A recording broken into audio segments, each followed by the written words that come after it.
নমস্কার বন্ধুরা, আজকে শেয়ার করব ঢ্যাঁড়সের রেসিপি। ঢ্যাঁড়সের এই রেসিপি থাকলে গরম ভাতে আর কিছুই লাগবে না। তো চলুন শুরু করা যাক আজকের এই রেসিপি। তো আজকের এই রেসিপির জন্য আমি এখানে নিয়েছি 300 গ্রাম মতো ঢ্যাঁড়স। আর ঢ্যাঁড়সগুলোকে কাটার আগে কিন্তু খুব ভালোভাবে ধুয়ে নিতে হবে। এখন দেখুন, একটা ঢ্যাঁড়সকে আমি একটু লম্বা লম্বা রেখে এভাবে 3 টুকরো করে কেটে নিলাম। সমস্ত ঢ্যাঁড়স কেটে নেবার পর সাইডে রেখে দিচ্ছি। আর এর সঙ্গে আমি নিয়ে নেব দুটো বড় সাইজের আলু। আলুগুলোকেও ঢ্যাঁড়সের মতো করেই ছোট ছোট টুকরো করে কেটে নেব।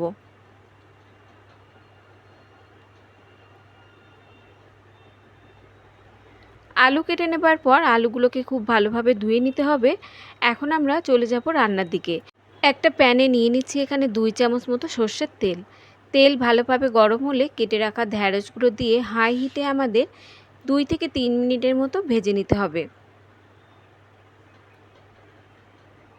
খুব হালকা করে ঢ্যাঁড়সগুলোকে আমাদের প্রথমে ভেজে নিতে হবে। ঢ্যাঁড়স ভেজে নেবার পর তুলে নিচ্ছি। আর এই কড়াইতে আমি দিয়ে দিচ্ছি আরও 2 থেকে 3 চামচ মতো সর্ষের তেল। তেল গরম হলে দিয়ে দিচ্ছি হাফ চামচ মতো জিরে।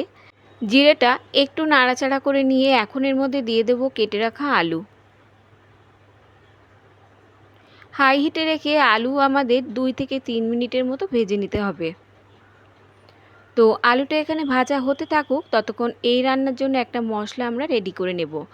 একটা হামানদিস্তার মধ্যে নিয়ে নিচ্ছি 8 থেকে 10 কোয়া রসুন, 4টে দিচ্ছি কাঁচা লঙ্কা, আর দিচ্ছি কয়েক টুকরো আদা, আর দিয়ে দিচ্ছি এখানে 2 চামচ মতো ধনে।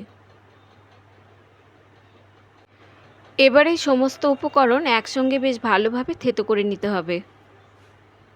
একই রকমভাবে আলু ভেন্ডির তরকারি বা ভাজা না তৈরি করে এই রেসিপিটি বানিয়ে দেখতে পারেন, খেতে কিন্তু দারুণ হয়। এখন দেখুন, মশলাটা থেতো করে নেবার পর আমি একটু চামচ দিয়ে দেখিয়ে দিচ্ছি। এদিকে আলু কিন্তু বেশ ভাজা ভাজা হয়ে যাবার পর এই থেতো করা মশলাটা আলুর মধ্যে আমাদের যোগ করে দিতে হবে। মশলাটা যোগ করে আমাদের আরও 1 থেকে 2 মিনিটের মতো ভালোভাবে আলুর সঙ্গে ভেজে নিতে হবে, যতক্ষণ না এই মশলার কাঁচা গন্ধটা চলে যায়। তো মশলাটা দিয়ে আরও 2 থেকে 3 মিনিটের মতো আলুর সঙ্গে বেশ ভাজা ভাজা করে নেবার পর এখন এর মধ্যে যোগ করে দেব আগে থেকে ভেজে রাখা ঢ্যাঁড়স। এবার এর মধ্যে যোগ করে দিচ্ছি আমি একটা বড় সাইজের কুচানো পেঁয়াজ, আর দিয়ে দিচ্ছি পরিমাণ মতো লবণ, হাফ চামচ মতো হলুদ গুঁড়ো, কালারের জন্য সামান্য একটু দিচ্ছি কাশ্মীরি লাল লঙ্কার গুঁড়ো, আর দিয়ে দিচ্ছি 1 চামচ মতো চিলি ফ্লেক্স। এখন লো টু মিডিয়াম হিটে রেখে আমাদের এই সমস্ত উপকরণ আলু আর ঢ্যাঁড়সের সঙ্গে ভেজে নিতে হবে। এবার ঢাকা দিয়ে দিয়ে আমাদের আলু ঢ্যাঁড়সটাকে একটু ভেজে নিতে হবে, যাতে আলু ঢ্যাঁড়সটা বেশ একটু ভাজা ভাজা হয় আর নরমও হয়ে যায়। সমস্ত উপকরণ খুব ভালোভাবে মিশিয়ে নেবার পর এখন ঢাকা দিয়ে রেখে দিচ্ছি মিনিট 2 মতো। 2 মিনিট পর ঢাকনা তুলে আবারও একটু নাড়াচাড়া করে দিতে হবে, দিয়ে আবারও ঢাকা দিয়ে আরও 2 থেকে 3 মিনিটের মতো রান্না করে নিতে হবে।